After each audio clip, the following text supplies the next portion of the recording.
সুমন রবি দাস আমার পাশে যিনি বসে আছেন, সুমন রবি দাস চৌমোহনী থেকে আসছেন, নোয়াখালী চৌমোহনী চৌরাস্তা, ওখান থেকে এসেছেন। উনি আগে এসে মেডিকেল করেছেন, এখন তাকামুল সার্টিফিকেটের জন্য গিয়েছেন। আলহামদুলিল্লাহ, তাকামুল সার্টিফিকেট উনি পাস।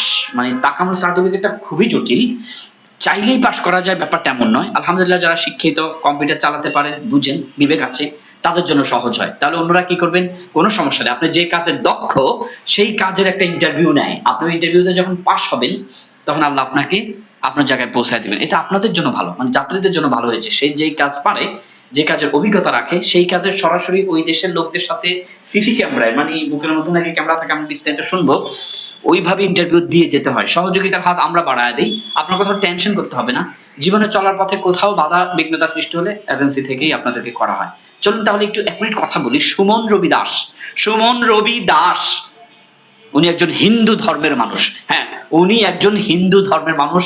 সেই সুমন রবি দাস কেন আলেমদেরকে, কেন হুজুরদেরকে, কেন ইসলামিক অঙ্গনে আসলেন সুমন রবি দাস, চলুন সুমন রবি দাস থেকে সেটা একটু জেনে নেওয়া যাক। সুমন রবি দাস, মানে আপনি একজন হিন্দু হয়ে, আপনাকে সম্মানের সাথে বলছি, সবার ধর্ম আলাদা আলাদা, সম্মানের জায়গা থেকে কিভাবে মনে হলো যে আলেমদের কাছে বা হুজুরদের কাছে কি দেখে আপনার আসলেন? আপনাদের ওই ভিডিওগুলো দেখতাম মাঝে মাঝে। ওই ভিডিওগুলোতে দেখার পর আপনাদের যে দেখলাম আপনারা সৌদিতে লোক পাঠান, আলহামদুলিল্লাহ।